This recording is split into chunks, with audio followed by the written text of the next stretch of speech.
Where is this? Am I in hell? Worse than that, Buster. You're on the Word.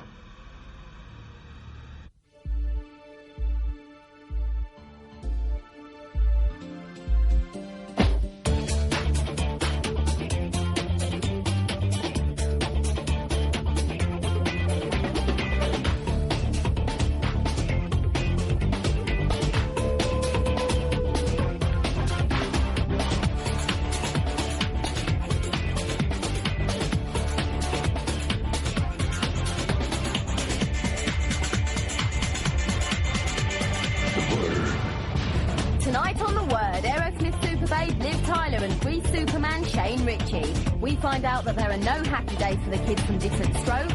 Alan will be in amongst the audience, seeing how well they know their lovers. There'll be more televisual degradation with the hopefuls, and in the studio we get loaded with Supergrass, get funky with Jade, and get loud with Live.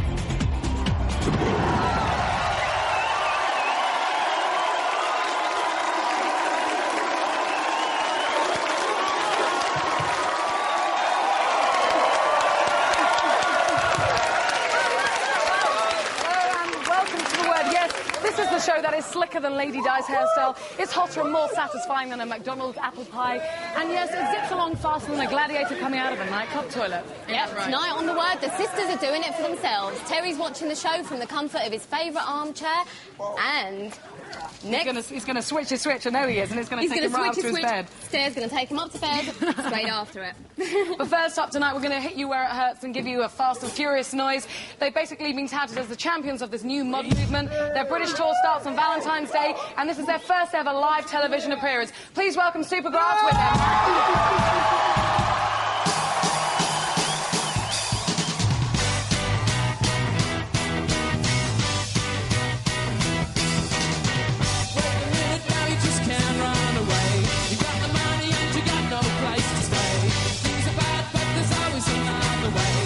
You know if you never ever saw me. Oh no, when I look at you I say, why you looking so crazy? Why you looking so lonely blue? What do you wanna be now?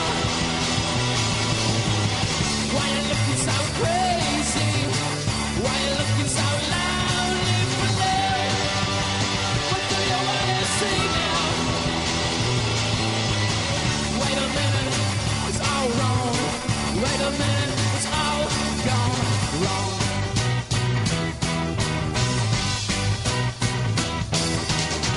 Wait a minute, now you just can't hide away. You got the body and you got no face to say. You think it's bad, but there's always another way. How would you know if you never ever saw me? Oh no, when I look at you I say,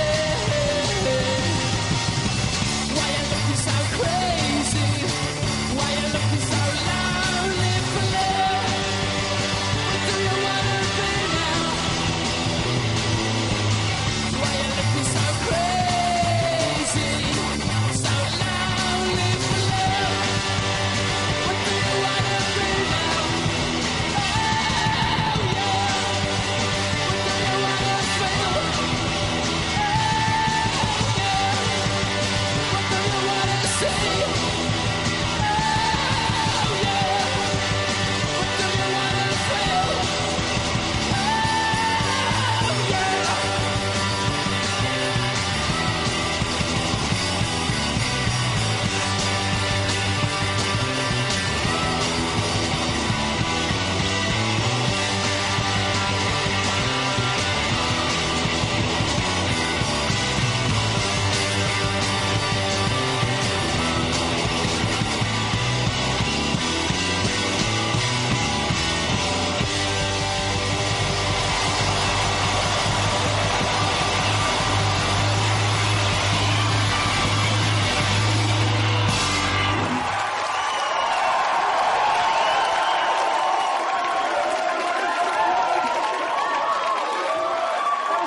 There with Man-Sized Richie, and that's released next Monday.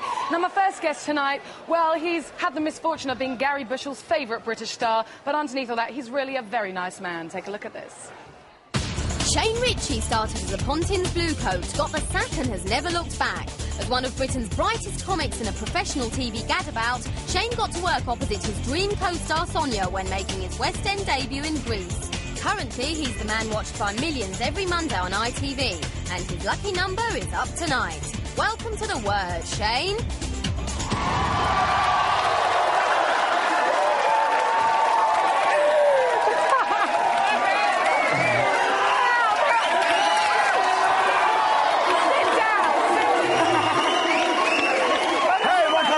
My kind of lipstick. As you can tell, he's just come from Greece, right? I've just come from Greece, yeah. All right, enough the musical. The musical, yeah. Now, you've got to be the hardest working man in showbiz because you did Grease every night, you got your new show, Lucky Numbers. Not bad for a dustman's son, eh? Oh, dustman's son. Dad, if you're watching, it was only a joke.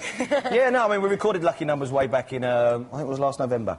And I took 2 weeks out of the show, and now it's up and running, and they're doing the show 8 performances a week. It's going well, isn't it? It's going very well. You just cover yourself up now. Oh, sorry.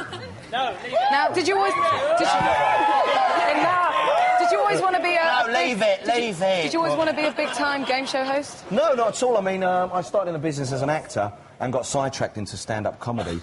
And now, just got asked to present... I mean, the first game show I presented was a show called Caught in the Act. It was like a home video show. And this, I'm just progressed on to, like, doing Lucky Numbers. Who was your main inspiration as a game show host? Yeah, he was brilliant. Ooh, a bit below the belt, that was. Well, Shane?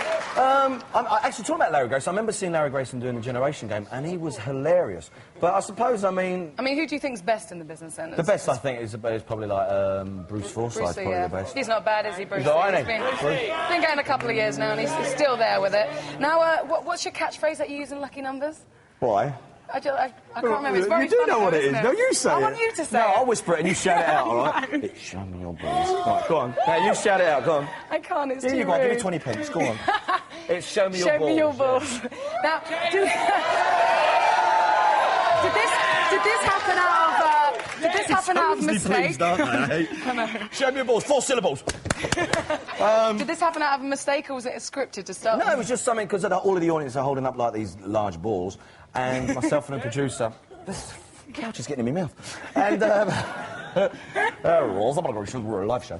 And all the audience were holding up balls, and they said, well, we need something that we can... So I said, well, just tell them to put their balls in the air. You know, so it stuck. It said, show me your balls, and like, it was funny. Do you think it's important to have a catchphraise if you want to be a good game show host? No, not at all. No. Oh, Run the Wrist. Anyone watching Run the Wrist? Do you remember? Cool. Do I remember what? I was on Win, Lose or Draw with you. Do I remember? I've kept all your letters since. Have you? All my letters? Yeah. Should we tell them about that night in the hotel in Edinburgh? No, let's not.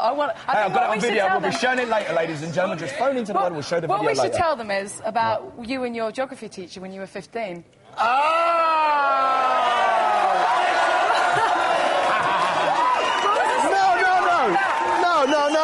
I'll tell you what, no, let's talk about Ryan Giggs, shall we? No, yeah, come on. Yeah. You want to talk about that? Well, let's not talk about my geography team. Don't go all silly on me now. Come on, it's all right. He's a good footballer. He's a lousy kisser. I'll tell you what we're going to do. I hope Fortune looks down on you with more kindness than it has done for the kids in Diff'rent Strokes, because our Jazz went to America to track them down, and sometimes everything might be going all right for you right now, but not all right for some. Never do Diff'rent Strokes. No. Never. Diff'rent Strokes was the biggest sitcom in the world when it aired in the 70s and 80s. It seemed to sum up the all-American happy family dream. But for its 3 child stars, when they caught the last limo home, the dream turned sour. And that's where the story really begins. Now the world don't move to the beat of just one drum. When Gary Coleman, Todd Bridges and Dana Plato were at the height of their stardom, they were courted by the powerful and famous and earned more money than they knew what to do with. I had clothes, I had motorcycles, I had off-road vehicles. I mean, I had everything. Yeah, there were homes, there were cars, there were toys and games galore. I really loved it because it was the only family I ever knew. This family sitcom was all about a rich businessman who adopted 2 ghetto kids into the bosom of his family and taught them happy, shiny values. But the cast of Diff'rent Strokes were the ultimate dysfunctional family. Okay, you had 2 kids who were adopted on Diff'rent Strokes, who were really adopted on Diff'rent Strokes. Dana was adopted and Gary Coleman was adopted. Okay, so you have problems with those 2 already. Then you have a child who's been sexually molested and abused. There's going to be a problem there with that child. And it was an awful thing. I told my mother about it, I told my father about it, and it was my father's friend. My father didn't believe me. Gary Coleman's problems with his adoptive parents are well known. He's just succeeded in suing them for his showbiz fortune, money he says they kept from him. I had to do something very drastic, and I didn't want to do it. He's serious. It was not about suing the parents, and that's all I'm going to say. You know, it's about control of your life. Now, let's not get carried away. But it was the Diff'rent Strokes family who turned on Dana Plato. It all started to go horribly wrong when she got pregnant. I was in my trailer and I was changing my clothes. And the executive producer walked in, and said, I need to speak with you. And he says, Dana, you're not coming back anymore. You're fired. And after 8 years as Kimberly, this is the moment Dana hugged Daddy goodbye to begin her new life of hell. I didn't know what to do with myself. I was kind of like in a state of mourning. Dana was so upset she revealed all in Playboy, but then things went rapidly downhill. Just kept drinking and drinking and drinking and drinking and drinking and drinking and drinking. What's dangerous about it? Basically, I got drunk and I robbed a video store and I said, my God, I got away with this. What is this mean? What does this mean? So I went back 5 minutes later and a judge put me on probation and said, don't drink. It's very tempting. So he sends me to a psychiatrist, which puts me on Valium. Surprise, surprise, surprise. So I started taking these Valiums and quickly became addicted. But of the 3 cute kids from Diff'rent Strokes, it's poor old Todd Bridges who's had the most miserable luck. I found out my accountants had embezzled a lot of money, over a couple $1 million of money from me. And I never got that back, and then that hurt me, and then my parents got divorced, and I was bugged by that, and then I turned my life into something else. Right. I went on a destruction course. And a life of drugs and booze landed Todd in the slammer. By the time I realized what was going on, it was almost too late. I kept going to jail, and I didn't know that it was because of the drugs and alcohol that I was going to jail. I thought it was all the other problems in my life. Things came to a head following his arrest in August '93. And what was that for? Something I did in '92. Which was? Which was carrying a gun in my car and possession of drugs. We're talking major misery here. I did 105 days in the state pen, and I got probation for the rest. So, when did I learn my lesson? Oh, hell yeah. But like any good episode of the show that made them famous, Gary, Todd and Dana's story has a happy ending. Gary is planning to release a record and runs his own video arcade. After working in a dry cleaners for a while, Dana has landed a few roles in films that will be released over the next year. And Todd is getting his life back on track and filling in time working as a technical assistant in a Los Angeles drug rehabilitation centre. And they've all learned a valuable lesson. Only trouble is they've had so much therapy they can't stop hugging people. I would say the moral of the story is be protective of who you are. Thank God I was able to catch myself and not go all the way in, end up in prison for the rest of my life. That would have been terrible. I'm a much better person than I ever would have been, not having gone through all that. It's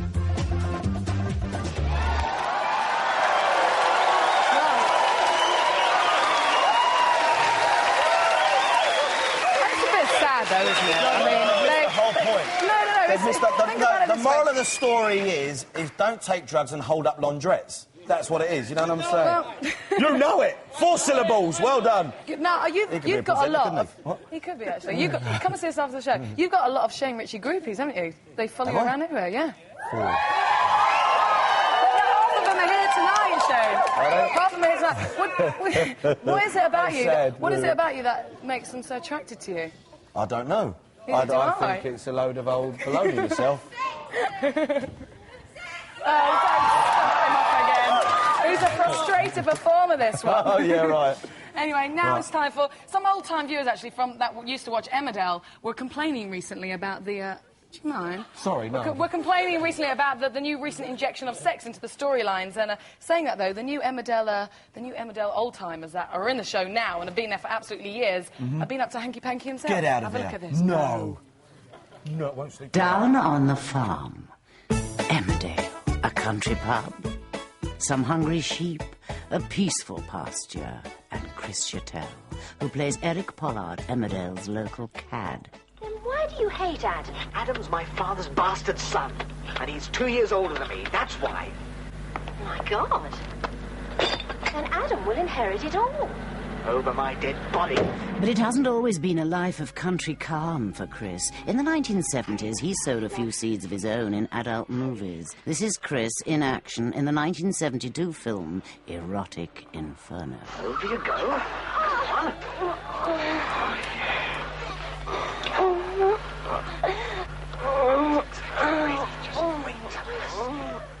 Well, Chris, you've certainly mastered the E-I-E-I-O. Gets better every week. Now, Shane. Oh, Shane, just listen to me for 1 second, right? All right, this is the word now. Okay. You got a few skeletons in your class, haven't you? Tell us about the Shane Ritchie's Ladies' Night Out. Yeah. You getting your bum out? Weren't you down on that show? No, when I was about 17, I used to compare Shane Ritchie's Ladies' Night Out, which was hen nights. Ladies been to hen nights? Yeah. Right. And there was like 4 strippers, 2 drag acts, and we'd like tour around the country in this bus. I was the compare, love. And I'd come out and say, right, girls, and they'll go, please welcome Hot Rod and his amazing dancing Willie. And we'll go mental. So did you get your... Which part did you get your bum out? No, I didn't. I didn't strip. I didn't strip. Yeah, we believe you, right? Yeah. Yeah. We'll find out later I might on. have like dropped them a couple of times. But that was it. Yeah. Anyway, stay with us. You're staying with us for the rest of the... We've got a wild audience tonight, haven't we? Anyway, don't go changing because we'll be singing you after this. Yeah, after this, all right?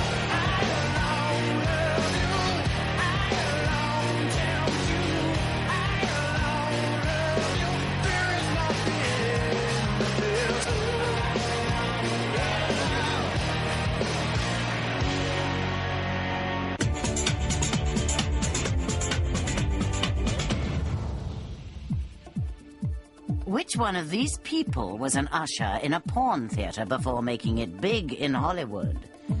Was it Cher, Quentin Tarantino, Michael Caine, or Chuck Norris? Find out after the break.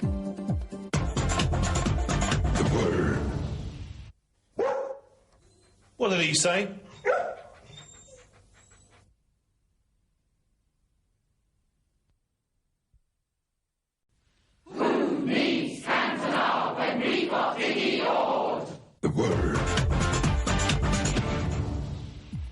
We asked you which one of these people was an usher in a porn theatre before making it big in Hollywood. The answer is Quentin Tarantino. My, how you've come into your own, Quentin. Welcome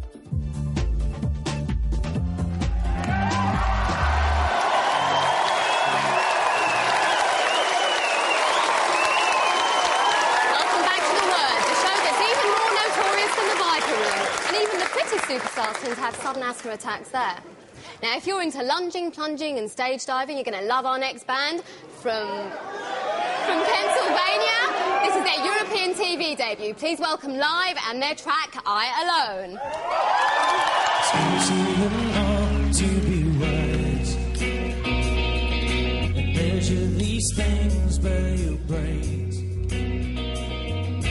Sinking to Eden with you, alone in the church by and by. Or wait till you hear save your eyes.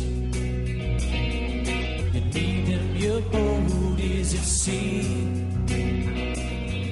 Your anchor is up, you've been swept away. And the greatest of teachers won't hesitate. Leave you there by yourself, chained to fate. Yeah, I alone love you. I alone tempt you. I alone love you. There is no end to this.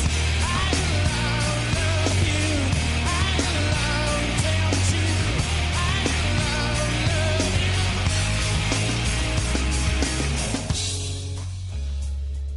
To be great. Measure these things by your eyes. We long to be here by his result. Alone in the church by and by. To clear the baby space. Leave you there by yourself, trying to think.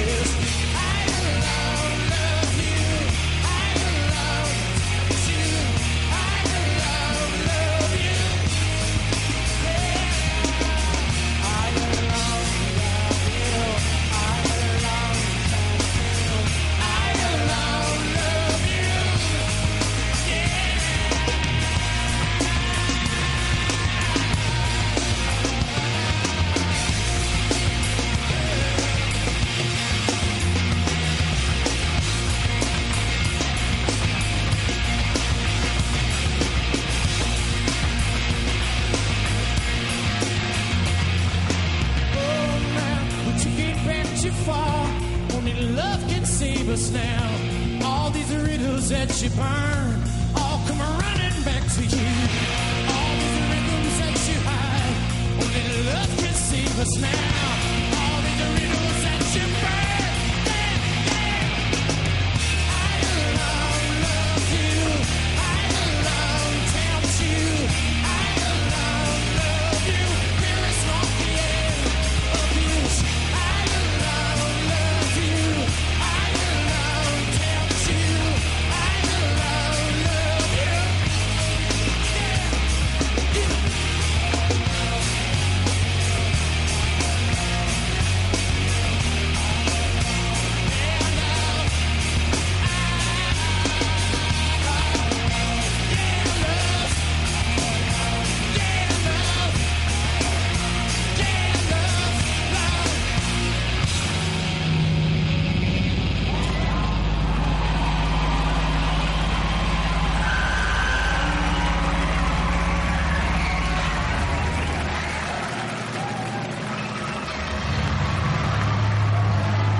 If you want to do some stage diving in the safety of your own home, then feel free, because the single I Alone will be released in the shops as from now, actually. Thank you for that. Just me.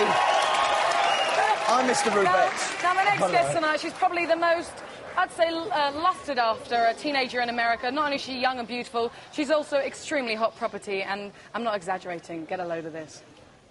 At only 17, Liv Tyler is already rivaling her dad, Aerosmith singer Steve Tyler, in the Fame Stakes. A top model from 14, she shot to fame in the Aerosmith Crazy video. Liv's now making a name for herself as an actress and has starred in movies with Richard Dreyfuss and Evan Dando. And she's still at high school. Welcome to the Word, Liv. Liv Tyler. Welcome to Word, Liv. Thanks for coming on. Have you met Shane? Yes, I'm sure you have already. Thank you. Leave her alone, okay? No, she's all right. We've saying, been in touch for a couple of years now. Okay, I'm sure you have. Now, I want to start by asking you, all the press you get, well, in all the articles I've read about you, they always mention your dad, who, in case you didn't know, is Steve Tyler, the lead singer of Aerosmith. Does it start to bother you after a while? When they mention him all the time? No. No? Not really. I mean, it's just dad to me, so it's... Yeah? And is it kind of strange having a dad that is so famous? No, I'm happy for him. It's cool to see him still, you know, doing his thing and makes me happy. Good at it. Yeah.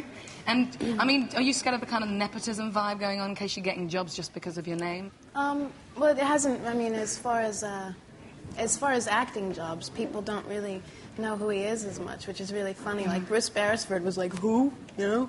Steven Tyler. Does he ever embarrass you? Do you ever, like, watch him and say, Dad, take them stupid tights off and that silly scarf around your head and wear a suit? Do you ever, like... Yes, I do, actually, but only on rare occasions. I let him kind of... You let him get on with it? He looks good in black and suits. He's getting older, so he looks, you know, handsome. So get rid of the tights, love. Get rid of the tights. No, you didn't actually know your dad till you were 10, did you? Tell us the story about that. Well, I was raised by Todd Rundgren, who was my mother's boyfriend for many years. And I met my father at one of Todd's shows, and ever since then, things have been, you know... starting to happen. Sisters and brothers and grandparents. There's people you never knew about coming out. And, yeah, it's funny. Now, most people in Britain will have known you for your appearance in Crazy, the Aerosmith video, where you play this really sexy schoolgirl. It's kind of perverse, though, in the same video as your dad, do you not think? He wasn't around, though. No? So, no. All the footage that he had shot was from way before, from the Wayne's World footage or something, so it was just Alicia and I and... Oh, that's whatever. Okay. And you play a really flirtatious sex kid. Now, you like that in real life? Sort of. I'm pretty shy and pretty, you know. No. I'd rather hide than be, you know. Come around my house, Oh, no. Now, you've been in the public eye since you were 14 when you first started out modelling, and since then you've just kind of been working all the time. Yeah. Do you kind of regret not having that normal teenage life? Having crushes and bunking school and... I mean, sometimes, but I get to travel. I get to, you know, do things that other people don't get to do, so it's nice. It's a change, and it's cool. Now, you've made that move from doing modelling into the movie business, and a lot of models do it, but I have to say, I saw you in your first film, Silent Fall, which you've had great reviews, and I think you're excellent in. And are you kind of worried that people are kind of just put you in a movie just to take your clothes off, or to be... Oh, I wouldn't do that. No. Nothing wrong with that.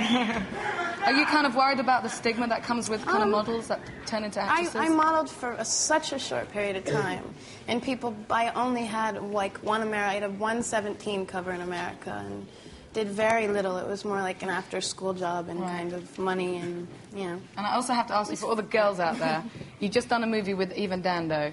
And all the Evan Dando,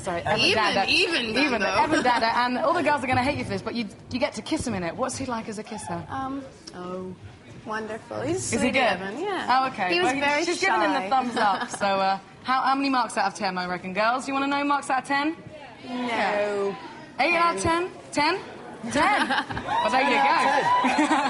All right, you're going to stay with us for the rest of the show? Yeah. Well, good, that's brilliant. But now it's time to go to Alan, who's been probing in our studio audience to find out a couple of lovers who actually know each other that well. Alan. Thank you, Dani.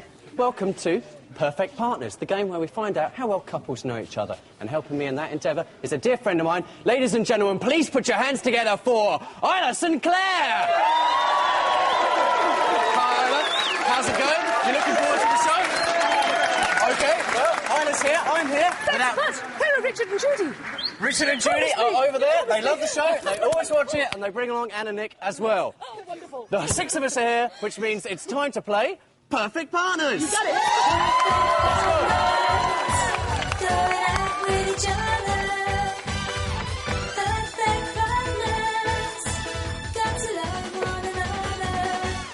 Like they said, perfect partners. So let's get straight on and meet tonight's contestants. Couple number 1 I have here are Aaron and Fathom. How's it going? Well?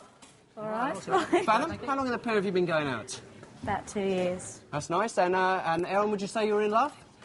Sometimes. We're going to test that here on Perfect Partners. Couple number 2 here, David and Elise. Elise, are you two in love? Yes. David, how long have you been going out? 3.5 years. OK, all right, well, let's see how well you know each other here on Perfect Partners. Basically, we've established that the couples here know each other, but we'll see whether they actually know each other, which is nice. And tonight, if they do, they're going to be winning a fantastic prize. It's an all-expenses holiday for 2 to Jamaica. OK, right. Now, in order to test how well you know each other, I'm afraid we're going to have to separate you just for a bit. Now, it's just to ask the question. So, Isla, if you could take the lads, Aaron and David, through to the soundproof booth. While in the booth, they'll be blindfolded, of course, and they won't be able to see a thing or hear a thing. That's just to stop cheating. Nothing kinky going on there. So, let's move on and ask the first question. Fathom. Oh, not quite ready there. You can ask if you like. Getting there. No, We're nearly there. obviously not. You don't want to get to Jamaica by cheating. You'd feel sick all holiday. Now, Fathom, I wasn't implying you would cheat. I'd like you to imagine a situation. You're having a bit of fun with Aaron, and you're in bed, and you're enjoying a few carnal pleasures, and you're acting out a couple of fantasies there. But there's one fantasy still in Aaron's mind that he'd like to try out. You've never tried it out, and he's never mentioned it to you. What do you think it might be? You never got taken off air for that once. To be tied up. Being tied up. You never tried it? No. But you think he might like it? Yeah. OK, we'll see about that. I'm going to ask you exactly the same question, Elise. You're with David, you've tried out a couple of things, but there's still in the back of his mind, he's thinking, I'd really like to try... To be licked in ice cream. Ice cream. OK. Right, we'll see if that's the case a little later on. Let's move on to question number 2. Fathom. You're having a bit of fun. You've got in, it's Friday, you've watched The Word, you've acted like the couple in the title sequence, and you really are going for it, but unfortunately, Aaron's about to approach the critical moment. He doesn't want to do so yet. Certainly not as quickly as that guy. So he's trying to prolong his ardour. What do you think, who or what do you think he might think of to stave off the moment? I'll see you later. You, Alan. OK.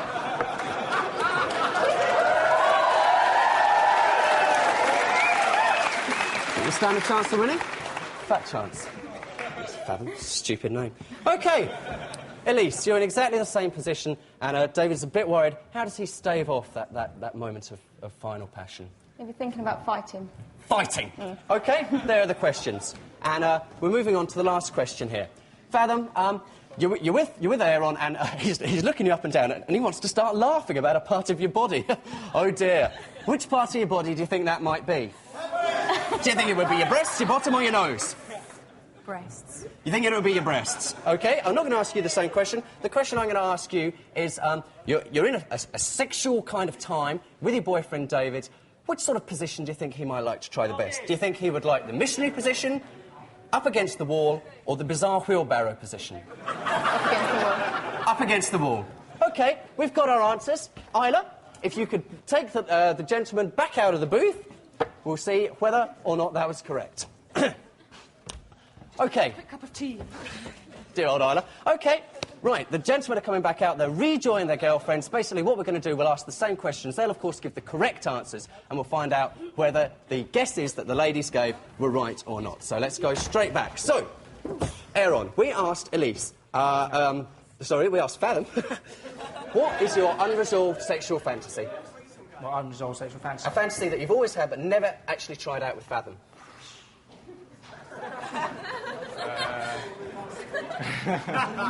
I'm going to have to hurry you along now.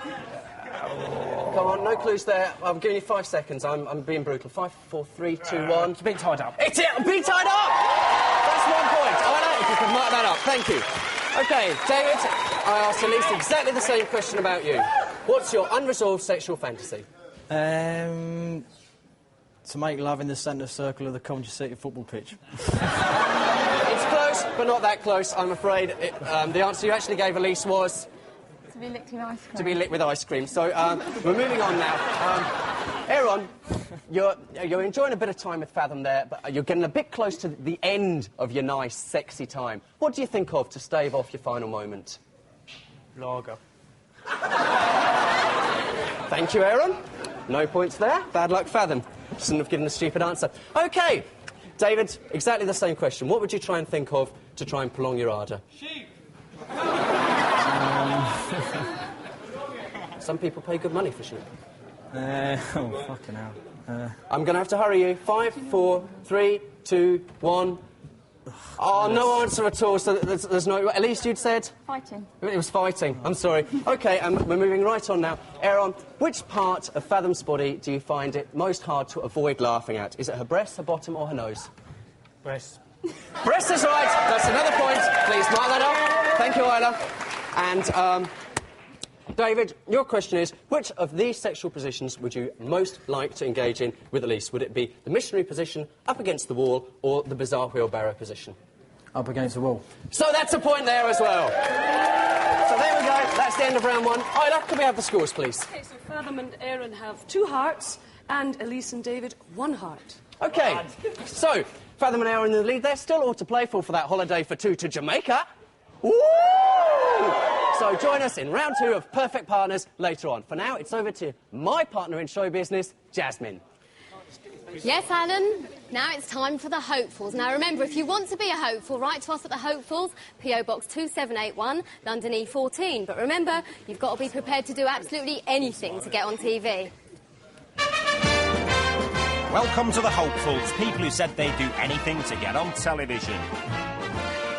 Meet 25-year-old Gavin O'Callaghan, a corporate hospitality manager from Winchester. We wondered if he'd manage to show any hospitality to 79-year-old Peter and his smelly feet.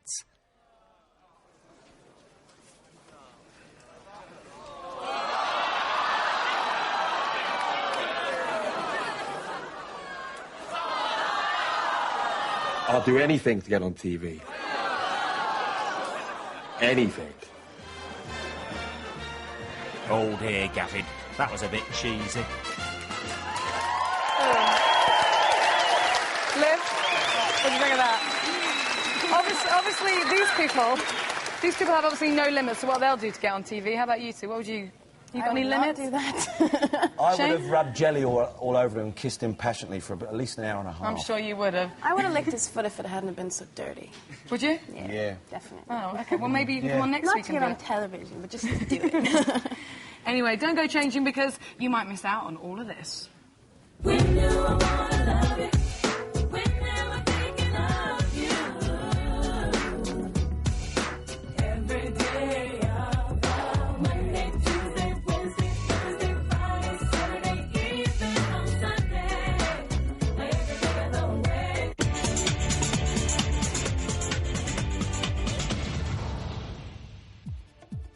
which one of these stars has not spent the night in a bed at Cedars-Sinai Hospital? Is it Liv Tyler, River Phoenix, Billy Idol, or Jason Donovan? Find out after the break.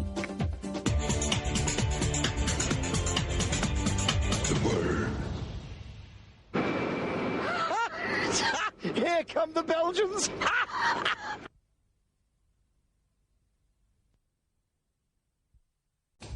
Please, Steve. Booking! No buts! Booking!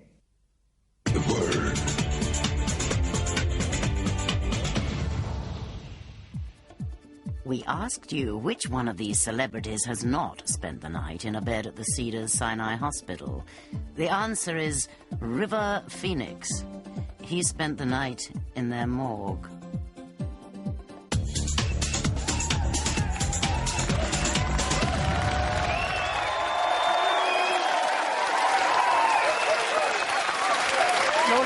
Naughty, very naughty that was, wasn't it? Welcome back to The Word. Still with me is the wonderful Shane Richie and the gorgeous Liv Tyler. Now, you got a famous dad. Shane, you got a famous wife. And Yeah, and you got a famous boyfriend, right? You want to carry on about this? No, I'm not just saying, in talking case about the my people wife. that didn't know out there, you're married to Colleen Nolan, one of the youngest of the Nolan sisters, correct? One, yeah. And yeah, what's it like having a famous wife then? Do you perform together in the bathroom and... Do you hear you singing in the bathroom? What's Ryan like as a kisser? I hear you. I heard actually that you're a bit of a screamer, aren't you? You're going to these fits Bit of a screamer? Well, you're going to... Bit of a screamer, love. What's you're a going screamer? to these fits of rages, don't you?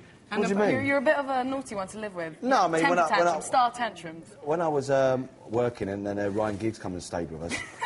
And, it's not funny anymore, Shane. Well, I know it's not funny anymore. I just think... Oh, I'll talk about my wife. She's apparently one of the Nolan sisters, and yeah, I used to go into rages when I was like working on I was doing not a sitcom, a sketch show. And if I'm busy writing and I was getting disturbed, it used to really annoy me. But that was a long time ago. Are you quite a close family? Do you like hang out with the other Nolan sisters? Yeah, we hang out. We hang out together. Yeah, we go and like sell drugs in Colombia and all that sort of thing. You know, we hang out. Well, you know, are you a close family? Yeah, we are. Yeah, every Christmas we all get together. They come and stay with us, or we go and stay with them. And like Christmas, you all get together and Christmas have a good sing-along. is brilliant round my house. I mean, Christmas just gone. I think last count it was 84, 85. Pope couldn't make it, unfortunately. And, yeah, and it's a real good hoot, you know. I can't believe you're asking me. Well, no, it's part of your life. She's your wife. You shouldn't be embarrassed about it. I'm not embarrassed about it. But why'd you get embarrassed when I mentioned Giggsy? You shouldn't get embarrassed. We're not interviewing me. We're interviewing you, Why can't I interview you, then? Because I'll come on your show and you can interview me. OK, right. How's that? We've got a deal yeah, brilliant. there. Right, I'll Anyway. interview you next time. OK. So it's all right. No, it's all right. Calm down. It's all right. But I'm a good I think footballer. now we should go into a bit of gossip. Ice Pops. 1994 was a great year for little Bjork. She made some fine music and some finer noises.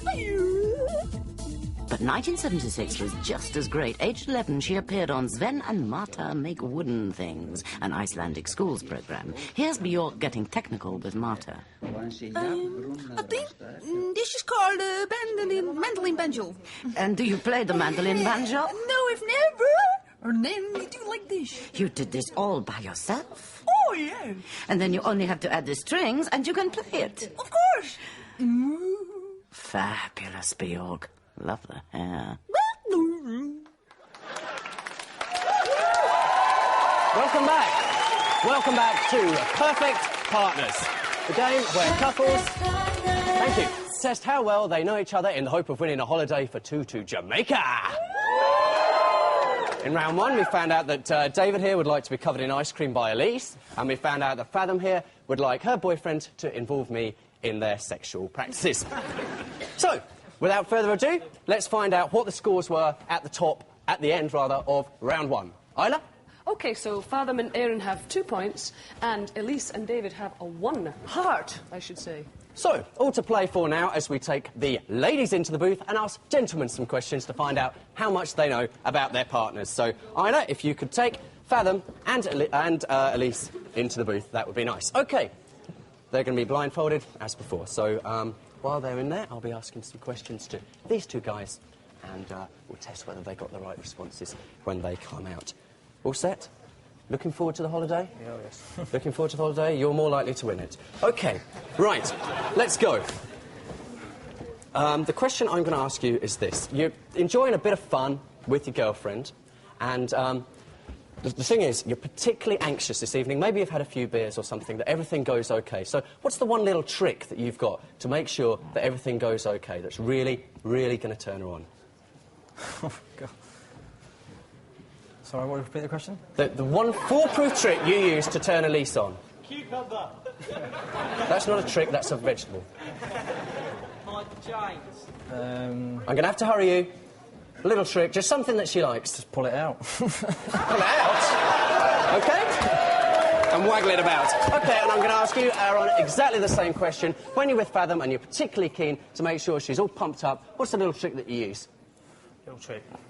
Have a bath. A bath? That's good, but mate, that can be very dangerous if the you can get flooded with water, I read. OK, I'm going to ask you another question now, Aaron. You're having a bit of fun with your girlfriend, as I've said before, but you're going for something that she's not really enjoying that much. What basically I'm asking is, for Fathom, what's the least satisfactory aspect of your lovemaking? Premature ejaculation. OK, we'll bear that one in mind. Let's see if that's the case. And David, what is, for Elise, the least satisfactory aspect of your lovemaking? If she gets too excited, then I'll come too quick. Much the same, much the same. OK. A man among boys. So, I'm going to ask the last question now. Aaron, if you look to your right, you'll see three chaps coming on stage. They're going to line up. I want you to take a good look at them. And I'm going to ask you, which one of those chaps do you think Fathom has slept with in the last 6 months?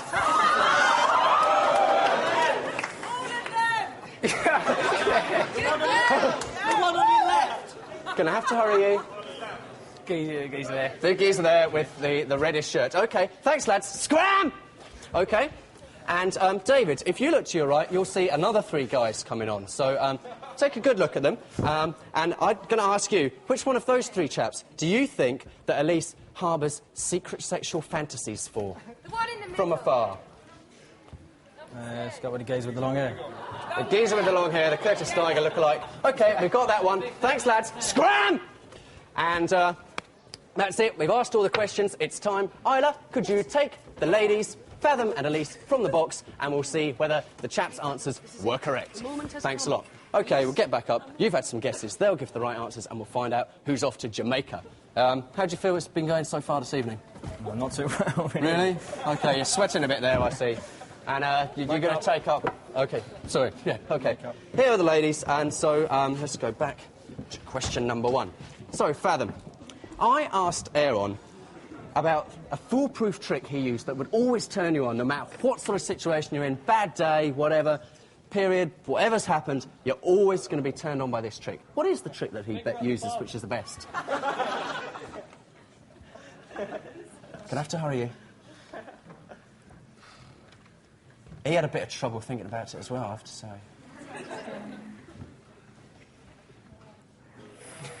OK, I'm sorry, I'm going to have to give you 5 seconds. 5, 4, 3, 2, 1. He has... Tie me up. Tying you up, I'm sorry, his answer was having a bath. So, I don't know if that was both of you having a bath or if he just nipped off and had a bath. But there we go.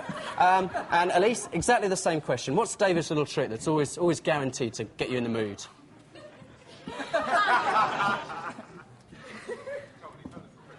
To get his money out. OK, so 1 point there, and it's level pegging as we go into the final question. Fathom, please take a look to your right, and you'll see three chaps coming on. Now... Second question first. I'll be asking you a question about them in a second. First of all, I'd like to ask you, while Aaron's here, what's the least satisfactory aspect of Aaron's lovemaking? Oh, no. Would you like to take time out? Or could you tell me that now? What's the least satisfactory aspect of Aaron's lovemaking? I'm going to have to give you 5 seconds. Least satisfactory. 5, 4, 3, 2... Drinking so much. And I'm afraid that's not enough, no, because that could lead to... No, she said not rising to the occasion. There's a difference between impotence and premature ejaculation, so no point there. Elise, exactly the same question. What's the least satisfactory aspect of David's lovemaking? Gonna have to hurry you. He likes a lot of foreplay. I don't like that. Sorry? He likes a lot of foreplay. No, oh, I'm sorry, well, that wasn't the answer that David gave. He mentioned premature ejaculation as well, so no points there then. So, if we... OK, so, basically, we're totting up the points right now, so... OK, well, it's 2 for Father Aaron and 2 for Elise and David. So, everything to play for when we go through this third question. Fathom, I asked Aaron which of those chaps he thought you'd slept with. He said it was the guy in the red shirt. Was he right?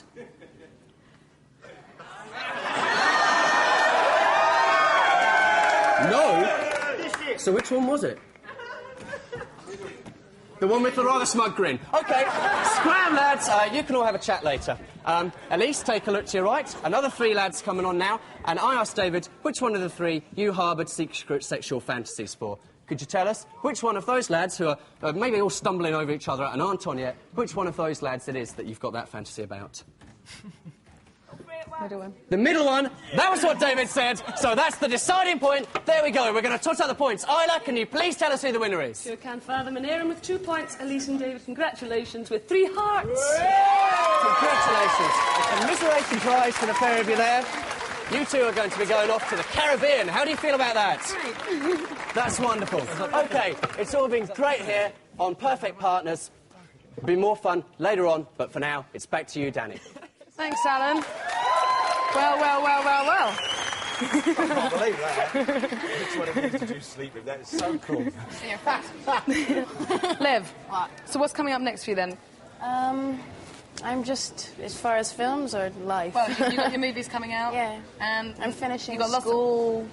And life, basically. Yes. But thanks for coming in. It's been good to see you. Shane, how long are you going to be in Greece for? I'm in Greece, I think, certainly in the summer anyway. Well, it's beautiful having you on here. No, it's been beautiful meeting Thank you all these Thanks for coming years. on. Thank you. Come back and see us next week, because we got the most unbelievable... Oh, there we are. Come back and see us next week, because we got a great show. We got a outrageous American comic, Scott Capuro's Stop That Shane, and also music from the hotly tipped Marion. Who's playing us out tonight, Jez? To play us out from the show, we've got Jade with Every Day of the Week. Oh. Yeah.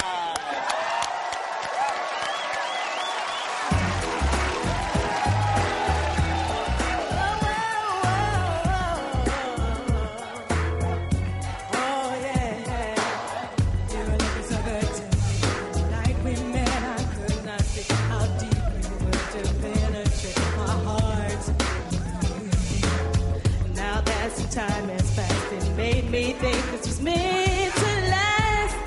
I never want to be apart. Oh, no, no. Don't let me fool you if I'm acting kind of cool to you. It's just a little game I like to play. 'Cause when we're together, it just keeps getting better. If I had my way.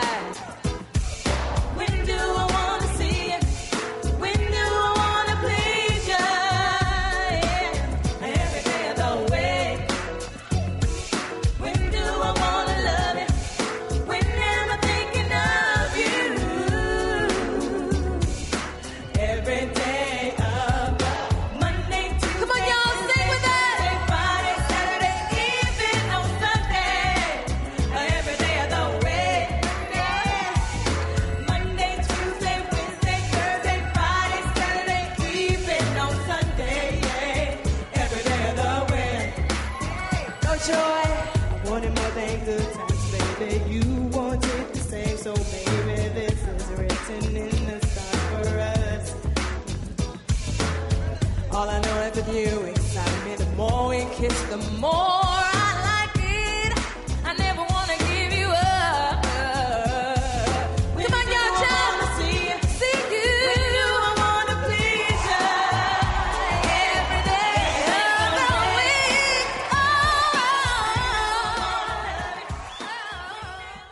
When angry in polar conditions, aggressive behaviour uses valuable energy. A short shake of the fist lets others know you're displeased.